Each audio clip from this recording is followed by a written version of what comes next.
My name is Ache, and I'm usually the host of Maybe You Can Relate. But for this episode, I'm handing over the mic to a new host. You'll be hearing new stories and perspectives, gaining fresh insights, and maybe even learning something along the way.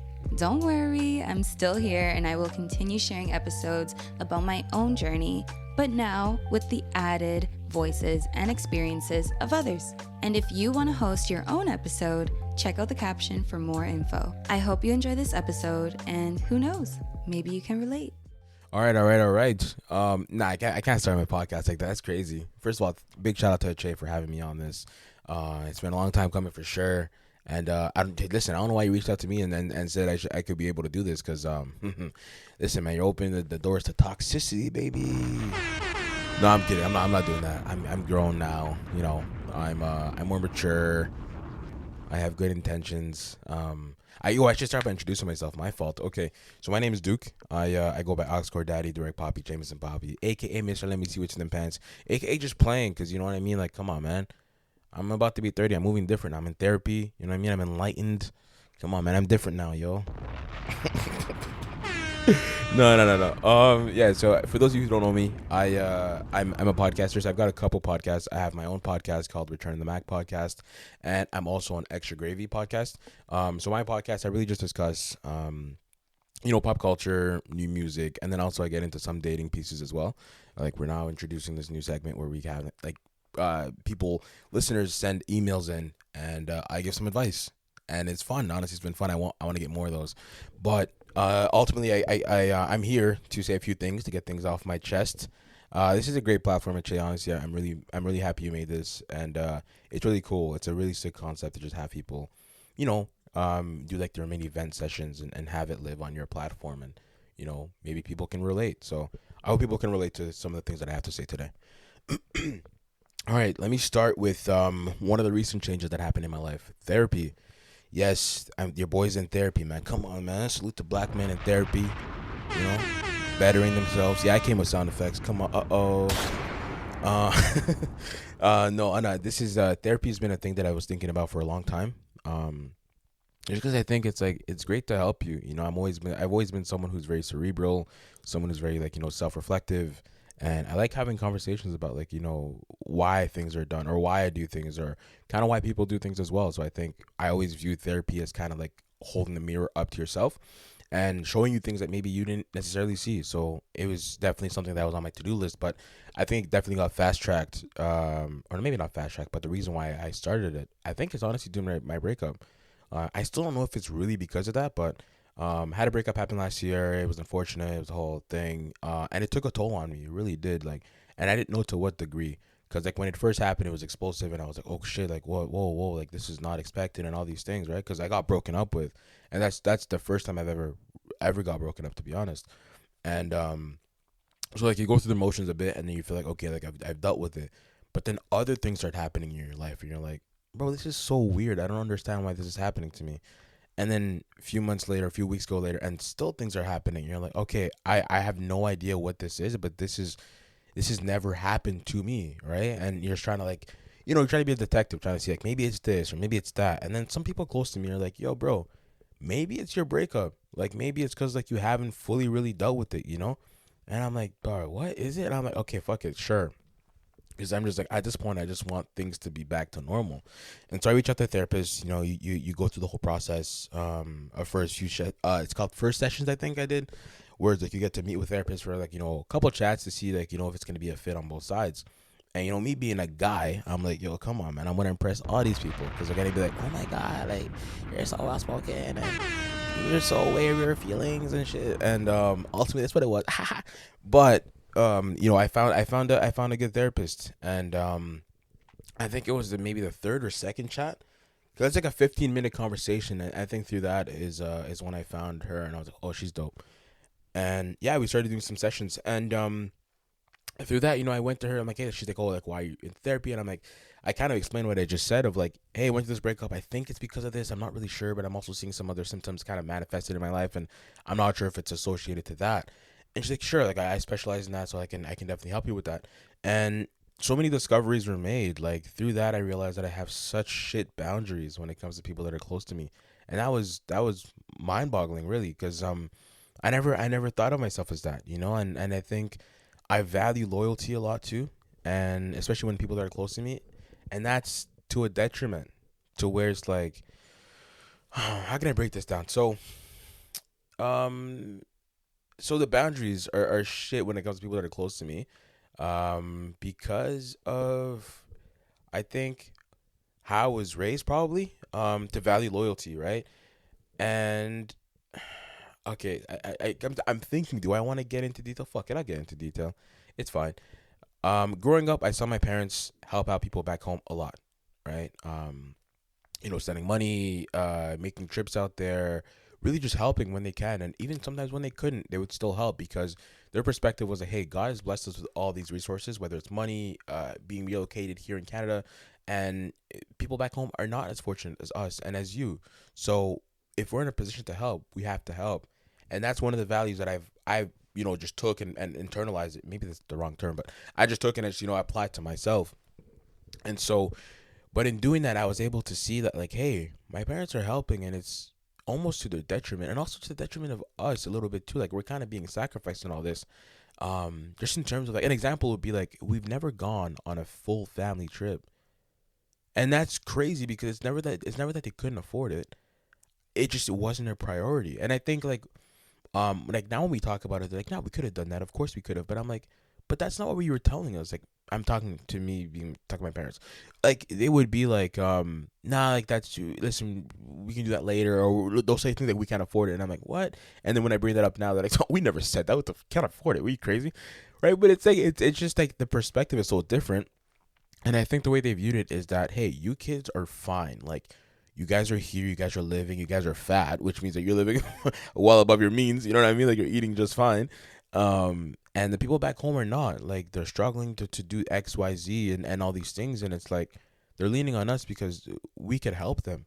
And viewing that, it was tough. It was really tough because, like, as a kid, you say, like, yeah, I guess they're right. Like, I guess they need it more than I do. And I guess that makes sense. But then you start to get older and you realize, oh, people are lying, and people are actually not grateful for the help that you're providing them. Where they're like, they'll lie about how much things may cost, or let's say they say, hey, we need $3,000 this month for this, blah blah, and that's insane. But then your parents are like, oh, you know what? We can't give you 3,000, but I can give you 1,500, and they're like, oh, I guess. What? Like, 1,500 will change your fucking life over there, but they act ungrateful for it because they're like, I wanted the three, and it's because their perception is that you're in Canada, you're making shit ton of money, like, you're literally you have a money tree in the back, like, just go shake the tree and 3K will pop out, like, that's how they view it. And then I think because of my parents' survivor's guilt, they also couldn't tell him, like, hey, life is not as sweet as you think it is, because they'd be like, oh, really? You're saying it's not sweet? Imagine if you were living here, right? So I think that's where my parents were like, shit, and we can't really say much. And also just growing up Christian as well, like, that's another Christian value of, like, you help and to get blessings back, which that's in the conversation of another time. I guess maybe we can have it a little bit now, but you shouldn't help just because you think you're gonna get something back. You should help out of the goodness of your heart, and that's it. If you get something back, great. If you don't, cool. But you did the good act. It should not be, I'm doing this good deed because I know it'll come back to me or to my children. That's not good. It shouldn't go like that. But anyway, my parents would help them out, and they were kind of ungrateful for it. And I think my therapist, she pointed it out perfectly, because I would see that, and then I'd be like, oh yeah, that's insane. I could never do that. I could never be me. But ultimately, it was me. And this is not with just relationship. This is with friendships too. Like, you're staying in situations because of, like, or sorry, I guess it wouldn't be. It would be more so around the boundaries and loyalty, right? Like, you're staying in something that doesn't serve you anymore, and the reason you're still there is because you think that you can help. The person never asked you to help, and are they receiving your help? No. So it's like, why are you doing this? Why are you staying this? And it's because it's like, oh, but it's the right thing to do. And again, it goes back to that value of, like, hey, like, be a good person, and why it's important to be a good person. And, like, my therapist was challenging all these thoughts and values that I had, and I was just like, because it's just the right thing to do, And but it was great. It was a great conversation because it just showed me, like, hey, like, bro, you got to look out for yourself, man. Like, and it's not even about no being selfish. No, no, no, no, no. It's like, if you're in a position to help, sure. But you also have to know, like, make sure you're not sacrificing yourself in the moment. Like, if you're helping someone and they don't view it as help, and they're kind of spitting in your face, leave. Like you, you know what I mean? It's like you don't have to endure this. You really don't. It doesn't have to be this complicated. And yeah, no, it's just like her showing me that was actually insane. I'm like, shit, bro. Oh, okay, all right. And again, this is not applicable to just a. I'm not talking about my past relationship. I don't want this to land on some ears that were maybe you're not supposed to hear this and like, oh my god, you're talking about. No, I'm not talking about that situation. That situation is behind me. I'm talking about just relationships that I've had in my life, like friendship, romantic relationship, anything really. And yeah, like, you're just like that was a huge thing that I learned about myself, and I'm like, wow, so yeah, definitely one of those things that I'm currently working on at this moment. And another thing too was reputation. I realized that reputation was so huge just in terms of a value. Like you're supposed to go into a space, do good things and then leave, and they'll speak your praises. You know what I mean? Like they'll say good things about you because you're a good person, you're a good guy, you did good things. That's not always going to be the case. You know what I mean? And the other thing too is that you cannot control that. Like I can't. If you, I guess one of the things that was frustrating me the most is the fact that I couldn't control it.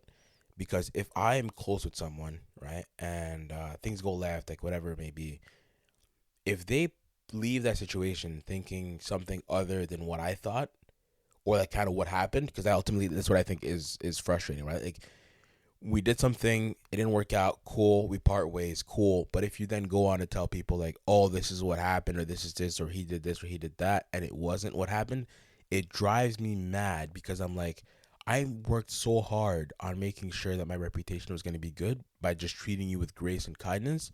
And then you then go on and say, oh, yeah, he's a piece of shit, self centered, oh, and he cares about himself, blah, blah, piece of shit. That drives me crazy because I'm like, I put in so much energy and time, and you're not even appreciating this, and this is crazy, and people are gonna think this is true, and blah blah blah blah blah. And my therapist is like, "Why do you care so much?" And I'm like, "Because I took all this time and energy to form my thoughts and present things in a certain way so that it can be perceived this way." And she's like, "But you don't have control over that." And I was like, "Yeah, but come on, And so like it was interesting that she brought that up, but I think that's when I realized like that's another big value of mine. And um yeah, I'm just learning on how to let that go because I cannot control it, man. People are gonna say whatever they're gonna say, and what's even crazier is the fact that people are gonna pull different experiences, or no, they're gonna have a different, yeah, they're gonna have a different experience with you based on what their past experiences are, and that's something that I'm still learning because that's fucked to me in my mind. Like, if we both see a car and I'm like, hey, that's a red car, and the person next to me goes, no, that car is maroon.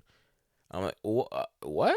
I guess. You know what I mean? It's like, sure, we're both right ish.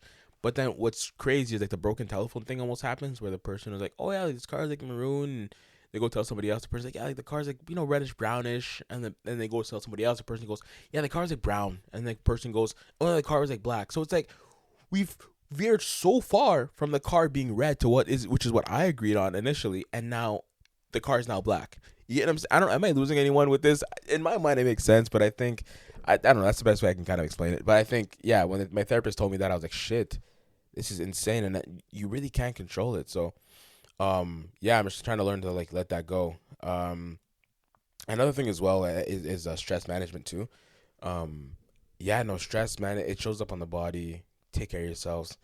Um, yeah, no, I don't even have too much to say about that. I just wrote that down in my notes. And yeah, shout out to her. I know she writes her episodes out and like reads, which is crazy. I just go off top. I feel me. I don't know how. I feel like I would be so stressed if I had to work like write it all down, and then I just feel like I'd be missing stuff. But anyway, stress management. Yeah, I don't know. I think um, it's tough, man. It's really tough. Like I always thought I was someone who was able to kind of manage my stress in a certain way, but ultimately your body is gonna tell you something's wrong, and you gotta listen to it. And it's tough because it's almost like dog. The cure is so tricky because it becomes, I think, a mental thing. Like I'm still going through it, to be honest. You know what I mean? Like stress definitely manifested itself on me physically. At least that's what I think it is at this point. Um, but yeah, you gotta take time. You gotta listen to your body. You gotta just do things differently. Stop trying to do everything all at the same time. You know what I mean? And stop trying to take on problems that are not necessarily yours. So yeah, man, stress is a motherfucker, bro. Cause like there's no magic pill to help you deal with it. There's no magic cure. It's really just you gotta rewire how you think and how you take things on. So yeah, it's tough, especially in my thing, because I'm like, I do two podcasts. I work full time as well, and you're always thinking about, okay, how can I make my podcast better? How can I make it bigger? Booking guests, booking spaces, dates, times, coordination. Your mind is always running, right? And I think sometimes you need to just kind of turn it off. And then of course there's another piece, like the romantic aspect of life as well, where it's like, I mean, now I'm more in a kind of in a chill phase because I'm still like, working through the breakup stuff, but I'm still like seeing people every so often, right? I think dealing with that too, like trying not to take on other people's feelings and just being transparent from the start of like, hey, this is kind of where I'm at. And I'm not even closed off to like meeting people far from that, but I'm just letting people know like, hey, this is kind of how my life is at this point, and this is where I'm at, right? So it just, yeah, it gets a lot, man. It's, you know what I mean, but it's also life, and it's only going to change. Like, I don't know if it's gonna get better or worse. I just know that's gonna change. Like, I'm gonna be in, I don't know, fucking 6 years, 5 years, have kids and a family and stuff. That's that. Whoa, 5 years is quick, bro. Let me chill. Whatever God plans it, you know what I mean. I'm gonna have that, and it's gonna be different stressors that pop up as well. And so ultimately, I think part of why I even reached out to therapy is just I wanted to have better ways to deal with stress. Like, I don't want it to be a situation where I get to a stressful point in life and I need to pause everything in order to deal with it.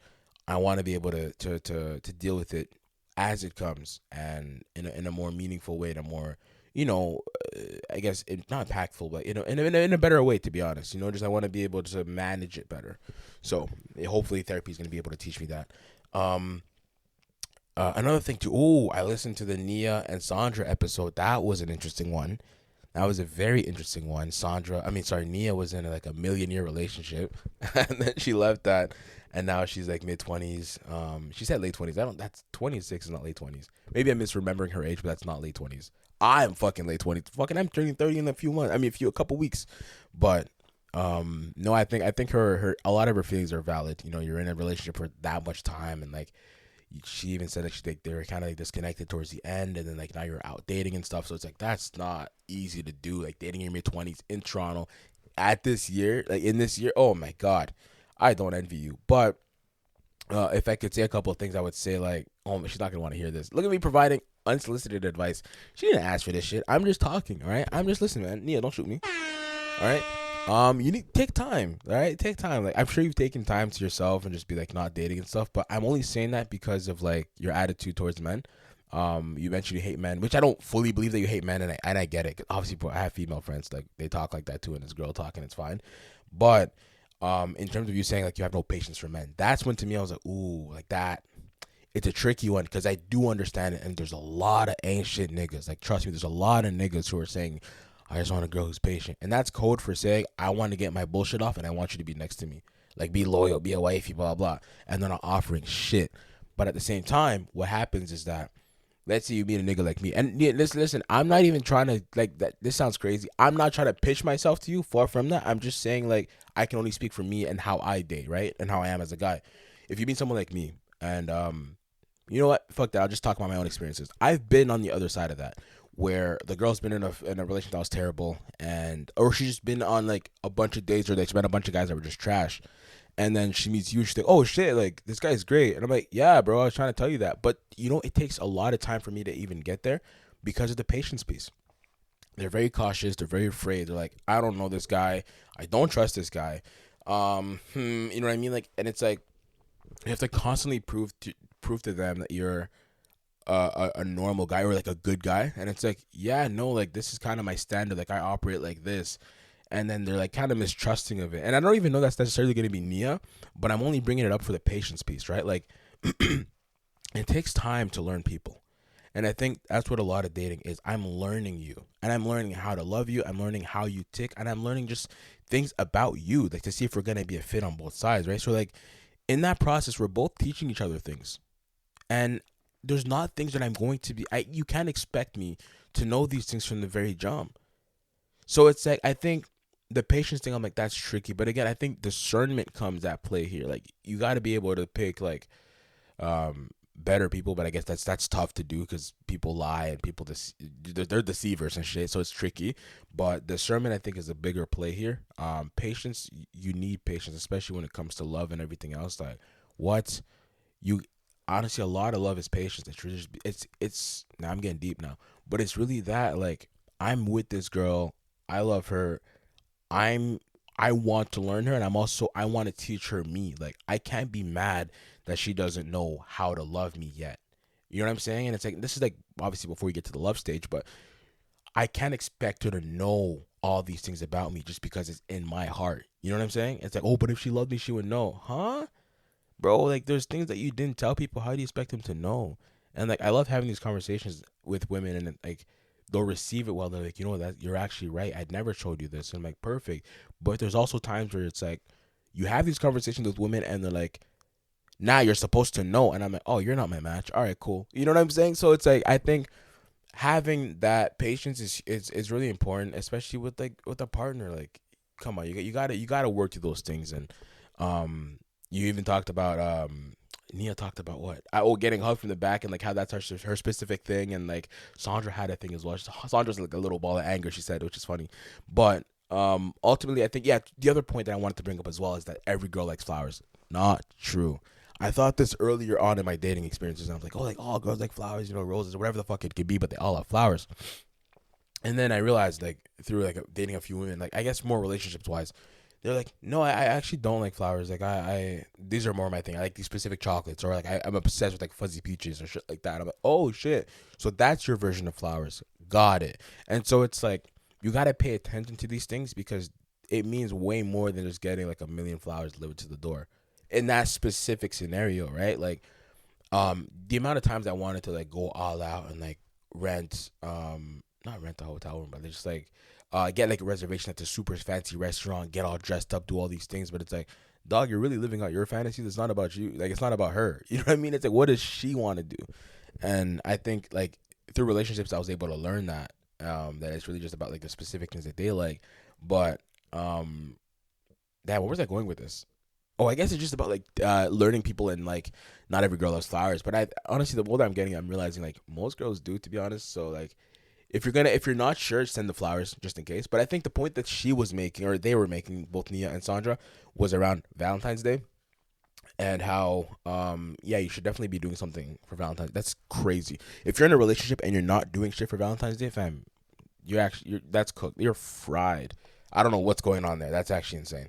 Um, but nah, I just wanted to kind of touch on those things, because I think I'm fresh off listening to their episode, and they mentioned no patience, and I was like, ooh, I don't know about that.